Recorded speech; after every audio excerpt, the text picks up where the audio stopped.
రే 20 rupees ఫ్రెండ్కి GPay చేశా. అన్నా థ్యాంక్స్ అన్నా, ఇదిగో నా క్యాష్ బ్యాక్ 2 రూపాయలు. ఇప్పుడు నా ఫ్రెండ్కి 1000 జీపే చేశా. అన్నా సూపర్ అన్నా, థ్యాంక్స్ అన్నా, ఇదిగో నా క్యాష్ బ్యాక్ 50 రూపాయలు.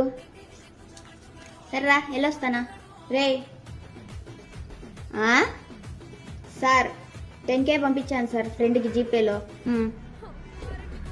తీసుకో, పండగ చేసుకో. స్క్రాచ్ ఫర్ ఆఫరా, దీన్ని ఏం చేసుకోవాలి సార్? నేను పోయి గీకోరా. సార్ ఫ్రెండ్కి 50,000 పంపించాను సార్. స్కల్ క్యాండీయో రీఛార్జో అట్లీస్ట్ ఏదైనా స్క్రాచ్ ఆఫరో ఏదో ఒకటి ఇవ్వండి సార్ ప్లీజ్ సార్. షూ వచ్చింది చూడు. ఇదేందయ్యా ఇదే? లడ్డా, దీని ఏం చేసుకోవాలి సార్? తినరా. అన్యాయం సార్. ఇప్పుడు గమ్ముగా ఏం గొడవ చేయకుండా పోతావా, లేకపోతే నువ్వు షాప్కి వెళ్ళి జీపే యూజ్ చేసేటప్పుడు సర్వర్ బిజీ చేయమంటావా?